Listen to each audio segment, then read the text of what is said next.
Hello, guys. I'm Dr. Pittman. Welcome to episode 2 of WrestleSpeak podcast. Your host, Dr. Pittman. At this time, I don't have special guests. If they do come on here, I'll invite them. But for now, I'll take over. Right now, I don't have special guests, so let's get this over with. We're going to review Raw today and see this week's episode of Raw. Alright, so here's some hits here. Rusev and Lana signed their divorce papers. In the end, it was about it. And I don't know how to pronounce this word, but amicable. I can't. But in the end, it was about as amicable as you could have asked for between the two parties involved. It was only the third party who caused problems. Despite an epic shouting match and argument over who kept the dog on Lana, wild accusations that the WWE Universe was to blame for the solution of the marriage. Ron and Rusev, hold on, I'm trying to get this right. Lana and Rusev signed the divorce papers, but Rusev wanted something in return. No, he didn't want Lana to stop calling her a monster. He didn't even get a guarantee that he'd keep it. What he wanted, above all things, was a match with Bobby Lashley. The same Bobby Lashley who emerged to the velvet of society and tried to rub salt in Rusev through, promising to marry Lana himself once the divorce was finalized. The super athlete didn't even try to fight Lashley on that one. She's all yours, he yelped, but he insisted on getting the chance to battle Lashley in the ring in any kind of match the Almighty wanted. It was only then that Rusev threw hands with Lashley, and he got the better of the two-time Intercontinental Champion with a barely suplex through the divorce table, a move which, oddly enough, may well be a sign of things to come in the match he ultimately was. Drew McIntyre defeated Matt Hardy. Drew McIntyre has been a new man since Survivor Series, dishing out chops to the chest, kicks to the mush, and insults to the face of anyone who dare cross him. The latest unlucky receiver of all three was Matt Hardy, who has been working to get some momentum going since his own return a couple weeks back. Unfortunately for the former Raw Tag Team Champion of Round and adrenaline fueled by some point in those toys, Matt feud and his newly expanding family wasn't enough to take down his towering opponent. Even though Matt Hardy cut McIntyre's top the slide with a side effect and a trip into the ring post, his attempt to execute a backside was reversed to a future shock DDT, and the Claymore moments later was all she wrote. Raw Tag Team Champions, the Viking Raiders, defeated the Street Profits to retain their titles. The Viking Raiders have been feasting on an endless string of locales more or less since they debuted on Raw. So it made sense that Eric and Ivar would issue an open challenge to see if there was anyone who could stand toe-to-toe with them. As it turns out, there was. The Street Profits answered the Vikings' call for a title bout, and they supplanted the chance, putting on an impressive performance that cemented them as a team to watch even in defeat. Much like the chance, the Street Profits employed a strategy to come out swinging. Montez wore a pancake haircut with the block splash just seconds into the match, and Big Man Angelo Dawkins sent Ivar tumbling with an explosive suplex.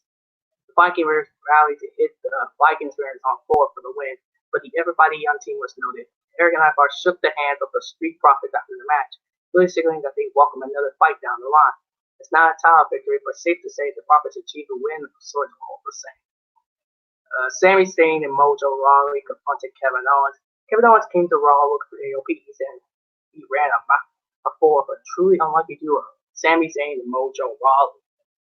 Throughout his quest to find a Kevin Razor, which was aided by a steel pipe given by Rey Mysterio, Owens came across Mojo Rawley in the backstage area and slapped him across the face after a brief confrontation. Moments later, KO took the ring to confront Seth Rollins, who claimed he had come to the ring to sell his own unfinished business with AOP. Of course, Owens still suspected Rollins of some sort of secret alliance with AOP, so the Beast Slayer made the unpopular decision to make him scarce. That's when Mojo resurfaced alongside Sami, who had apparently been granted a manager's license that allowed him to move freely across Raw and SmackDown. The Saints presses didn't need a Rawley to Owens at all. In fact, KO stunned Rawley, raining blood on his back with a pipe and sent Sami skulking off. After AOP did appear briefly on the Titantron, smearing at Owens with their native tongues, but pointedly refusing to come to the ring. So after dispatching Rawley, Owens did exactly what you expected him to do. Keep looking. Aleister Black defeated Akira Tozawa. The bad news is that Aleister Black has to wait for a few more dates for the fight he wants against Buddy Murphy. The good news is he got a hell of a fight from Akira Tozawa. This should be no small consolation for the battle of Black. Cesaro has looked so good the last few weeks that it's easy to forget he's on a bit of a losing streak. And this one could have gone either way until the deciding moment when Black also he did so by turning Cesaro's momentum against him, countering the stamina monsters' a suicide headbutt with a jumpy knee and sealed the match soon thereafter with a black mass. Humberto Carrillo defeated Andrade. Ladies and gentlemen, we have ourselves an upset. Humberto Carrillo, who's been Las Vegas has always matched up with Cesaro, got one over on a white hot Andrade who has lost him after a month and a half and has all but untouchable in the week since his Raw debut in the wake of the WWE draft. Needless to say, he did not take the loss. Ironically, Andrade seemingly looking for this fight, confronting Carrillo moments into an interview that introduced him as the hottest newcomer on TV Red. Andrade clearly wasn't impressed with what he saw, and he made the sample of Carrillo earlier in the match. But the young superstar lived up to his billing by kicking out every day Andrade threw at him, including a vicious elbow that all but Florida murdered him. After the former NXT champion accidentally knocked Selena Vega off the ring apron, Carrillo made his move, running up Andrade for free to assemble the relief all involved. No one was more shocked than Andrade, who got him in a post-bout shouting match with Vega, blamed her for the loss. Buddy Murphy defeated Zack Ryder.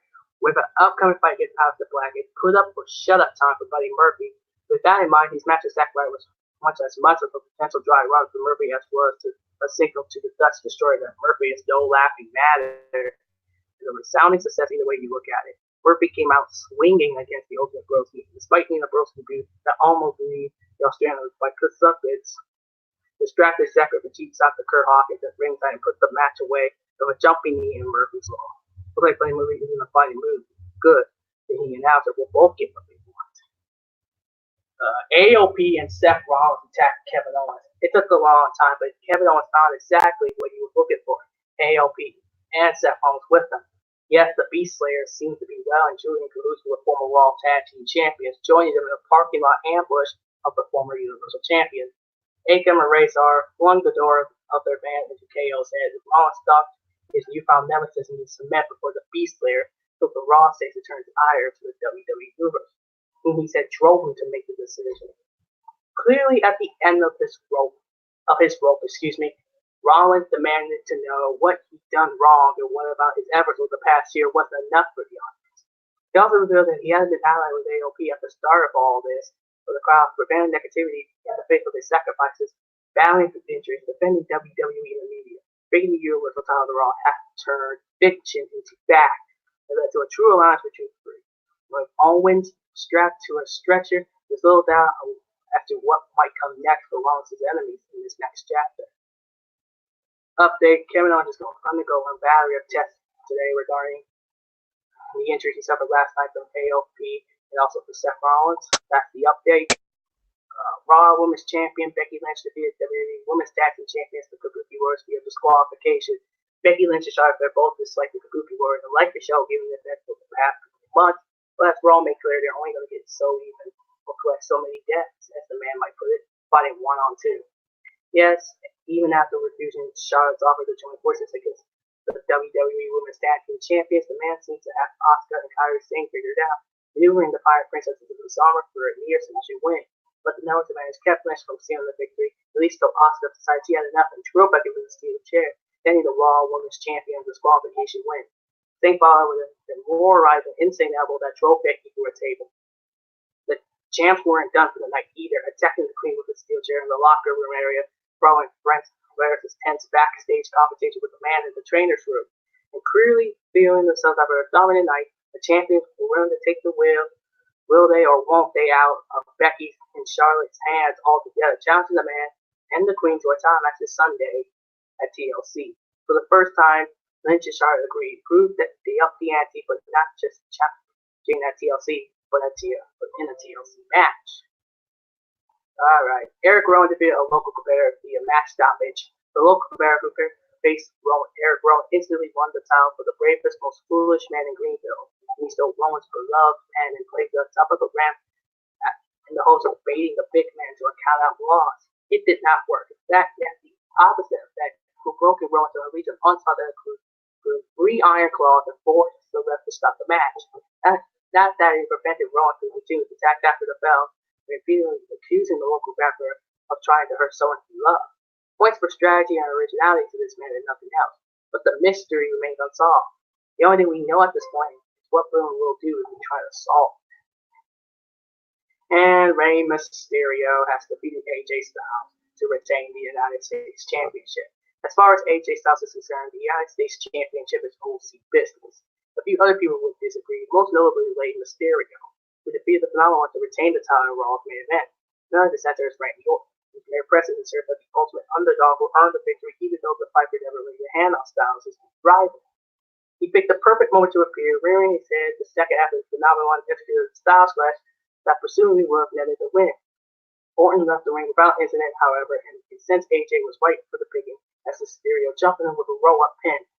But Luke Gallows and Carl Anderson had previously dispatched by the master of the 619. There was no one to save Styles and no one to stop Rey Mysterio from getting a free count. So the OC Centerpiece Championship moves beyond his clutches. But they knew who caused him to do so, and now OC business has changed. So that was the review of this week's episode of Raw. Now we'll go to AEW Dark, which is going to happen tonight on YouTube. Go check it out if you haven't.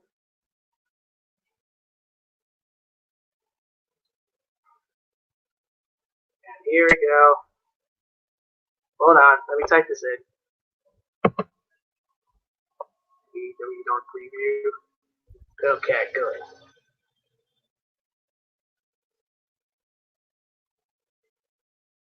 Alright, give this a minute. It's trying to load. There we go. So here's the preview for AEW Dark tonight. Alright. Tonight on YouTube's AEW Dark, it will be Peter Avalon versus Scorpio Sky versus Stevie Havoc in a triple threat match. Next, we'll have Luchasaurus and Marco Stunt, aka the Jurassic Express, will take on Alex Reynolds and John Silver. And then it will be Kenny Omega versus Kip Sabian. AEW Dark airs Tuesday nights at 6 Central, 7 Eastern on the AEW YouTube page.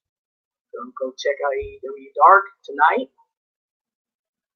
Now we'll go to Impact Wrestling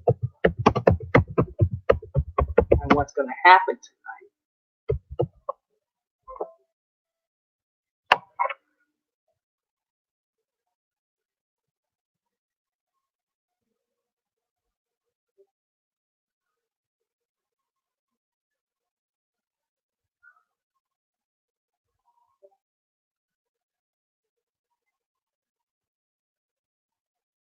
Alright, this is what's going to happen here.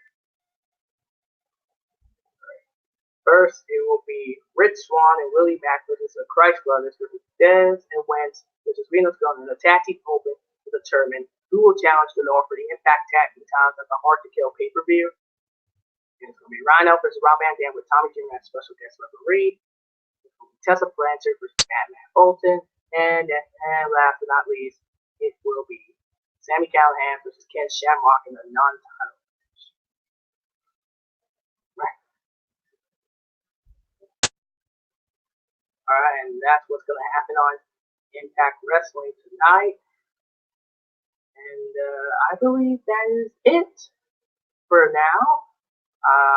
Thank y'all for watching my show. If you did, please leave a like, comment, subscribe, and turn on the bell to get notified whenever I upload a video.